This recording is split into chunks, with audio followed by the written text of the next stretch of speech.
bienvenue à l'enregistrement du culte pour le 12e dimanche après la Trinité.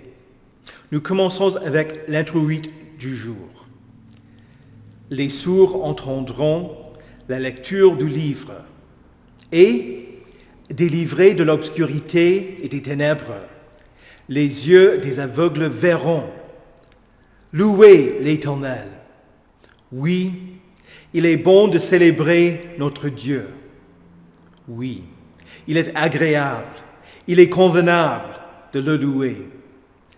Il guérit ceux qui ont le cœur brisé et pense leurs blessures. Notre Seigneur est grand, puissant par sa force. Son intelligence est sans limite.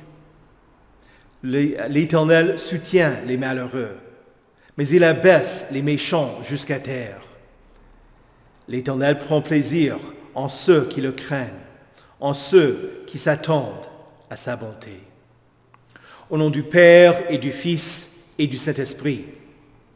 Amen. Confessons nos péchés. Dieu Tout-Puissant, Père miséricordieux, je confesse devant toi, moi, pauvre et misérable pécheur, toutes mes iniquités et mes péchés par lesquels je t'ai offensé et mérité ta juste colère et ton châtiment, dans le temps et dans l'éternité. Je m'en repens de tout mon cœur. Je regrette sincèrement de les avoir commis, et je te supplie, par ta grâce infinie, et par les souffrances amères et la mort innocente de ton Fils bien-aimé, Jésus-Christ, mon Seigneur, de m'accorder ta grâce et ta miséricorde. Amen. Le Seigneur est lent à la colère et plein de bonté. Dans sa miséricorde, il a envoyé son Fils unique pour qu'il puisse porter vos péchés jusqu'à la croix, pour que Jésus meure à votre place. Par la foi en lui, par votre confiance que Jésus a expié tous vos péchés, vous êtes pardonnés. Sur la base de votre confession de foi et de votre reconnaissance de vos péchés, je vous annonce la grâce de Dieu. Allez en paix, sachant que vous êtes pardonnés par Jésus-Christ, votre Sauveur. Amen. Prions. Ô Dieu Tout-Puissant, qui seul peut gouverner les volontés et les affections déréglées des hommes pécheurs, fais à ton peuple la grâce d'aimer ce que tu commandes et de désirer ce que tu promets, afin que, parmi les diverses et nombreuses vicissitudes du monde, nos cœurs s'attachent en assurance là où se trouvent les joies véritables, par Jésus-Christ, ton Fils, notre Seigneur, qui vit et règne avec toi et le Saint-Esprit, un seul Dieu, maintenant et pour les siècles des siècles. Amen. La lecture de l'Ancien Testament pour ce 12e dimanche après la Trinité se trouve dans la prophétie d'Ésaïe au chapitre 56, les versets 1 et les versets 6 à 8. Voici ce que dit l'Éternel. Respectez le droit et pratiquez la justice, car mon salut est sur le point d'arriver et ma justice est prête à se révéler. Quant aux étrangers qui s'attacheront à l'Éternel pour lui rendre un culte, pour aimer son nom, pour être ses serviteurs, tous ceux qui respecteront le sabbat au lieu de le violer et qui resteront attachés à mon alliance, je les amènerai sur ma montagne sainte, et je les réjouirai dans ma maison de prière. Leurs holocaustes et leurs sacrifices seront acceptés sur mon autel, car mon temple sera appelé une maison de prière pour tous les peuples. Déclaration du Seigneur, de l'Éternel, de celui qui rassemble les exilés d'Israël. J'en rassemblerai d'autres en les ajoutant à lui, aux siens déjà rassemblés. Ici prend fin la lecture de l'Ancien Testament. L'épître du jour se trouve dans la lettre de Saint Paul aux Romains, au chapitre 11, les versets 13 à 15 et les versets 29 à 32. Je vous le dis, à vous qui êtes d'origine non juive, en tant qu'apôtre des non-juifs, je me montre fier de mon ministère, afin, si possible, de provoquer la jalousie de mon peuple et d'en sauver quelques-uns. En effet, si leur mise à l'écart a entraîné la réconciliation du monde, que produira leur réintégration, sinon le passage de la mort à la vie? En effet, les dons et l'appel de Dieu sont irrévocables. De même que vous avez autrefois désobéi à Dieu et que vous avez maintenant obtenu grâce à cause de leur désobéissance. De même, ils ont maintenant désobéi afin d'obtenir eux aussi grâce à cause de la grâce qui vous a été faite. Car Dieu a enfermé tous les hommes dans la désobéissance pour faire grâce à tous. Ici prend fin la lecture de l'épître. Écoutez aussi avec attention et recueillement l'Évangile selon Matthieu au chapitre 15, les versets 21 à 28. Jésus partit de là et se retira dans le territoire de Tyr et de Sidon. Alors une femme cananéenne qui venait de cette région lui cria « Aie pitié de moi, Seigneur, fils de David. Ma fille est cruellement tourmentée par un démon. » Il ne lui répondit pas un mot. Ses disciples s'approchèrent et lui demandèrent « Renvoie-la, car elle crie derrière nous. » Il répondit « Je n'ai été envoyé qu'aux brebis perdues de la communauté d'Israël. » Mais elle vint se prosterner devant lui et dit « Seigneur, secours-moi. » Il répondit « Il n'est pas bien de prendre le pain des enfants et de le jeter aux petits chiens. » « Oui, Seigneur, dit-elle, mais les petits chiens mangent les miettes qui tombent de la table de leur maître. » Alors Jésus lui dit, « Femme, ta foi est grande. Sois traitée conformément à ton désir. » À partir de ce moment, sa fille fut guérie. Ici prend fin la lecture de l'Évangile. Heureux ceux qui écoutent la parole de Dieu et qui la gardent. Confessons notre foi en Dieu le Père, le Fils et le Saint-Esprit. Je crois en Dieu, le Père Tout-Puissant, Créateur du ciel et de la terre. Je crois en Jésus-Christ, son Fils unique, notre Seigneur, qui a été conçu du Saint-Esprit et qui est né de la Vierge Marie. Il a souffert sous Ponce Pilate, il a été crucifié, il est mort, il a été enseveli. Il est descendu aux enfers. Le troisième jour, il est ressuscité des morts. Il est monté au ciel. Il siège à la droite de Dieu, le Père Tout-Puissant, et il viendra de là pour juger les vivants et les morts. Je crois au Saint-Esprit, la Sainte Église universelle, la communion des saints, la rémission des péchés, la résurrection de la chair et la vie éternelle. Amen.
Prions.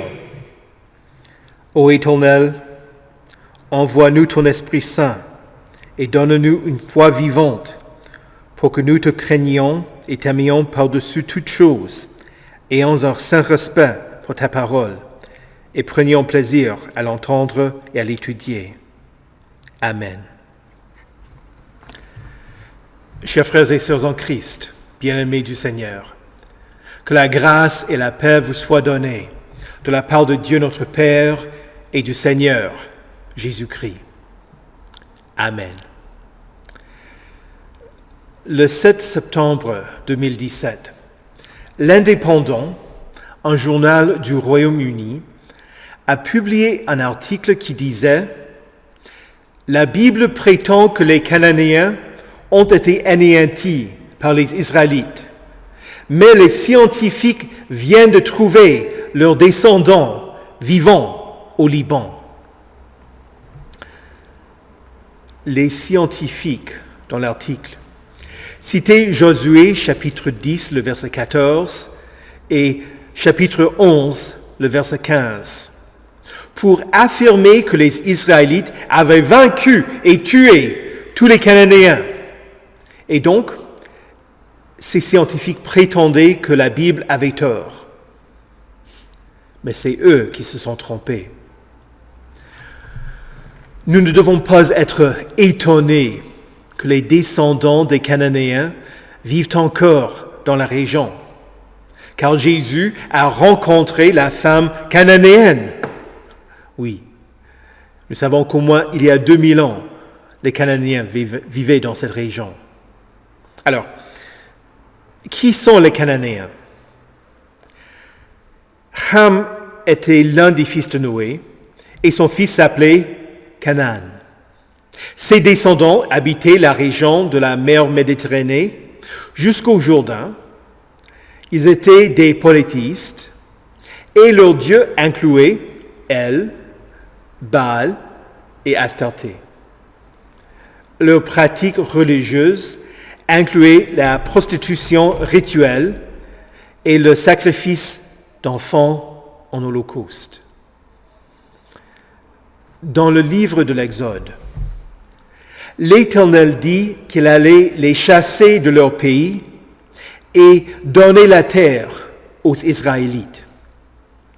D'une part, l'Éternel punissait les Cananéens pour leur fausse religion et leurs actes immoraux. D'autre part, l'Éternel purifiait le pays de la fausse religion afin que les erreurs n'influencent pas les Juifs. Les Israélites, en tant que le peuple de Dieu, s'enfermaient en s'isolant par rapport à d'autres nations.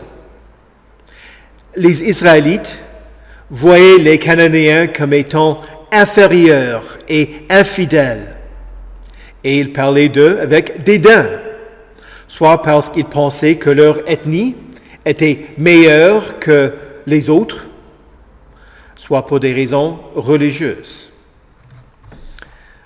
Cela dit, la réalité était que les Israélites ne réussirent pas à les éloigner du pays. Et le culte cananéen les influença au cours de son histoire. Après que Dieu eut donné la terre sainte aux Israélites, certains Cananéens émigrèrent.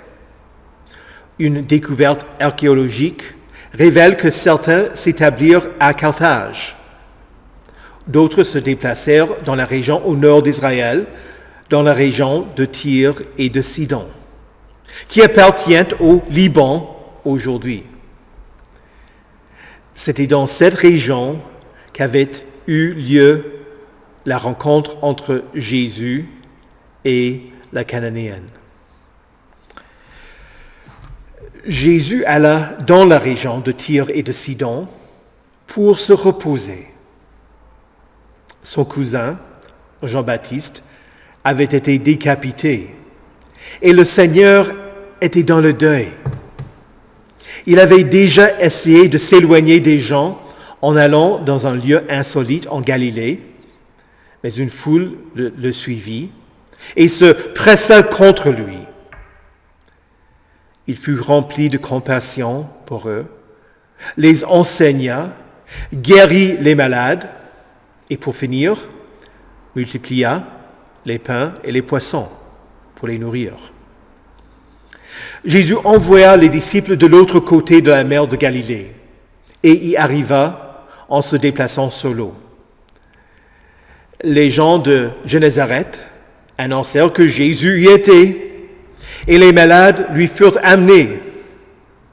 Encore une fois, Jésus eut pitié des personnes. Étant trop célèbre dans sa patrie, il se retira donc dans une région païenne pour échapper aux foules et reprendre des forces. Selon son humanité, Jésus était épuisé. Il lui fallait du repos et il voulait rester incognito. Mais son plan fut interrompu. Une Cananéenne le vit et cria vers lui, « Aie pitié de moi, Seigneur, fils de David. Ma fille est cruellement tourmentée par un démon. » Comment a-t-elle reconnu Jésus? Ce n'est pas comme quand il va y avoir un concert et que l'organisateur met des affiches partout pour publier l'événement. Est-ce que d'autres de la région ont dit à la femme que Jésus y était et pouvait aider sa fille? S'était-elle déjà rendue en Galilée dans l'espoir que Jésus guérisse son enfant? Avait-elle entendu Jésus prêcher?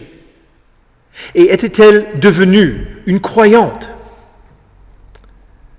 On ne sait pas comment elle reconnut Jésus. Mais elle l'implora d'intervenir pour le bien-être de sa fille. « Aie pitié de moi !» Que pensait Jésus? N'y est-il donc nulle part où je pourrais me réfugier? Jésus entendit cette femme, mais il se tut. La Cananéenne persévérait. Puisque Jésus ne répondait pas, elle plaidoya auprès des disciples. Ils s'énervèrent et enjoignirent à la femme de s'en aller. Mais elle ne les écoutait pas. Finalement, ne sachant pas quoi faire, les disciples s'approchèrent de Jésus et lui demandèrent de la renvoyer. Ces disciples, qui avaient encouragé Jésus à renvoyer la foule quand ils étaient dans le désert, ne voulaient pas que cette Cananéenne devienne leur problème à eux aussi. Et demandèrent la même chose. « Renvoie-la !» Jésus n'était pas indifférent à sa prière. Surtout pas parce qu'elle l'appela « Seigneur », fils de David. Mais pourquoi lui a-t-elle donné ce titre, Seigneur, fils de David? Est-ce qu'elle répétait ce que d'autres disaient de lui? Ou croyait-elle que Jésus est le Messie? Peut-être qu'elle pensait que Jésus la prendrait pour une juive si elle l'appelait par ce titre. Jésus, par sa réponse aux disciples, semble leur donner raison.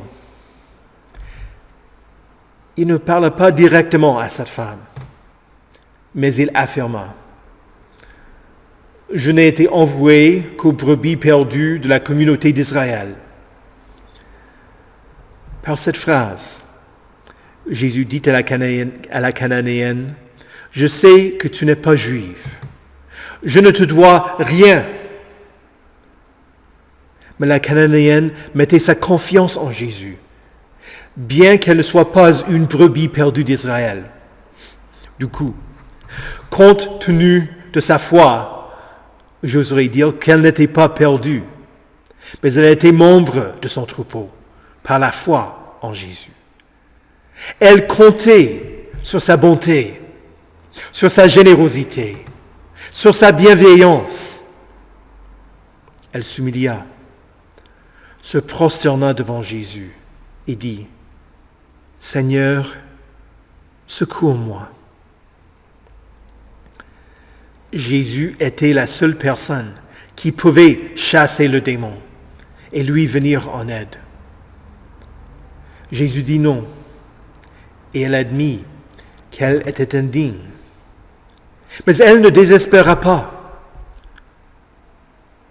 Quand on est dans une situation pitoyable, on est prêt à tout faire pour survivre. On négocie, on mendie.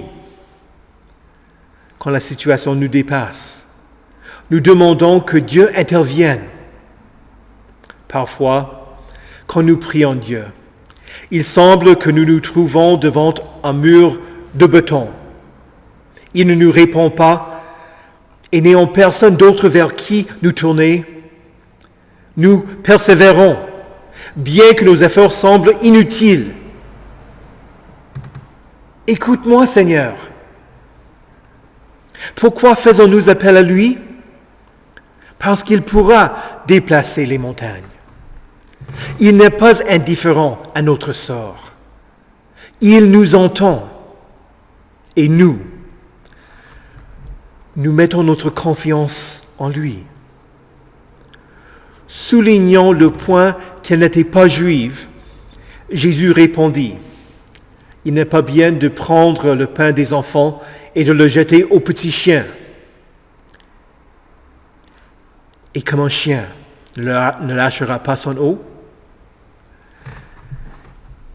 elle n'allait pas abandonner sa demande. Elle accepte avec humilité ce que Jésus dit.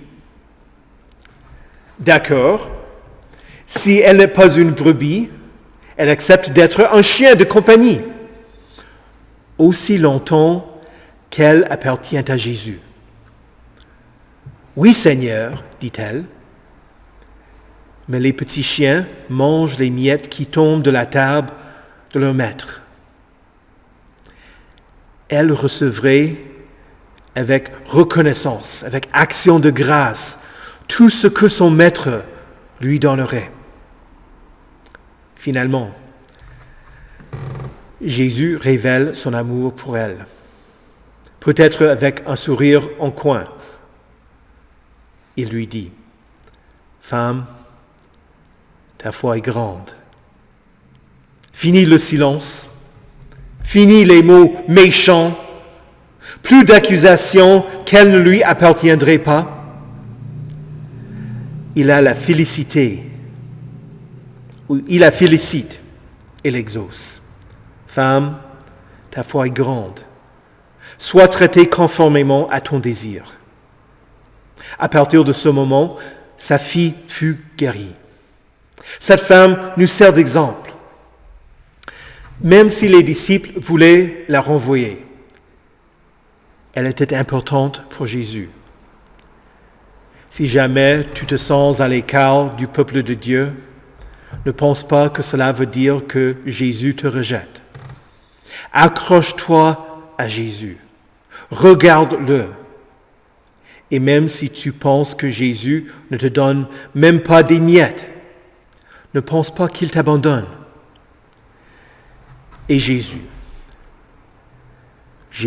a pitié de toi.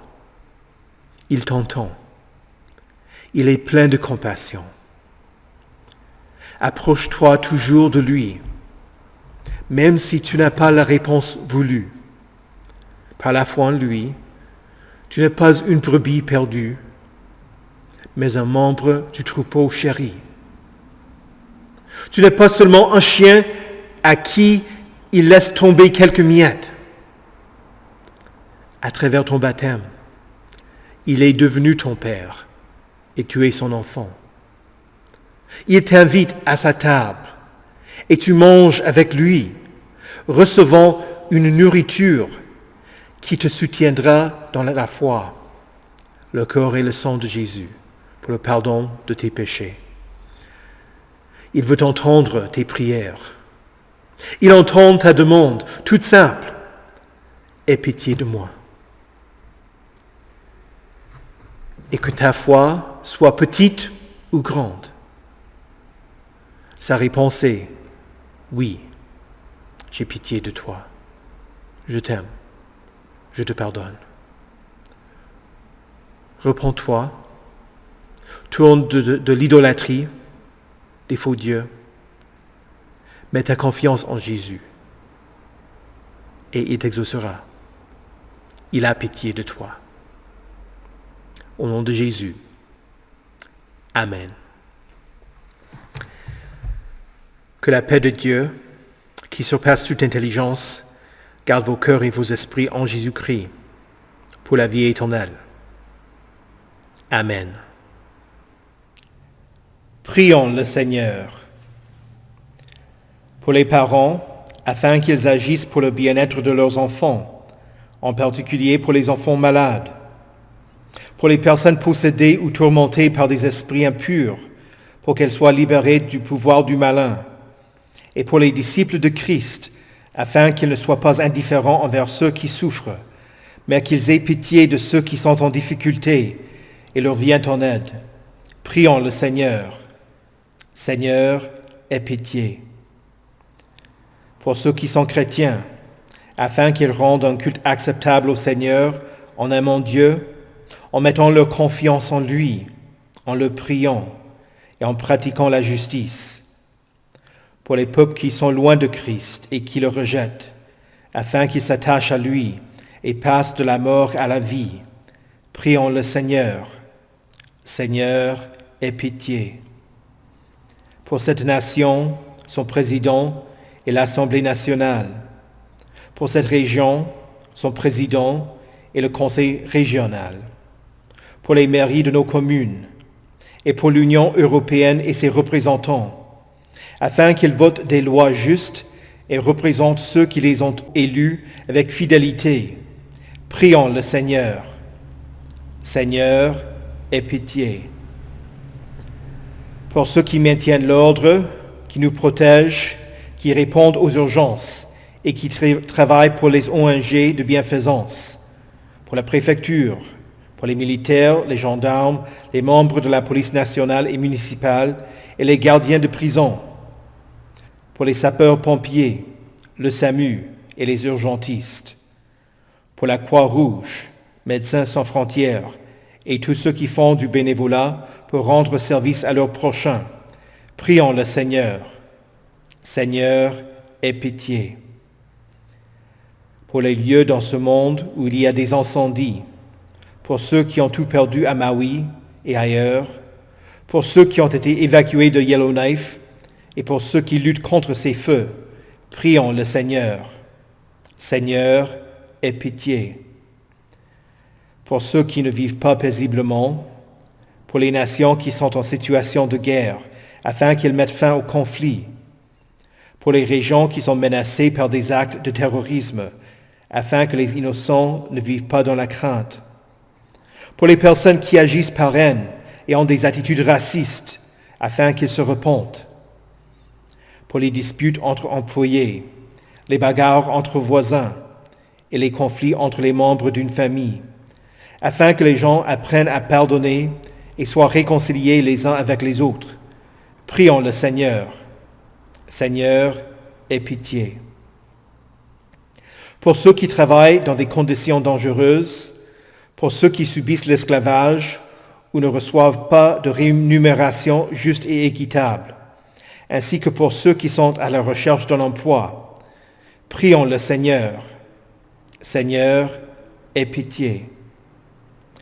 Ô Dieu, Père miséricordieux, toi qui ne dédaignes pas les gémissements d'un cœur contrit, ni les désirs de ceux qui sont dans l'affliction, daigne rendre efficaces les prières que nous te présentons dans toutes nos souffrances et dans toutes nos adversités, et exauce-nous par ta grâce, par Jésus-Christ, ton Fils, notre Seigneur, qui vit et règne avec toi et le Saint-Esprit, un seul Dieu, pour les siècles des siècles.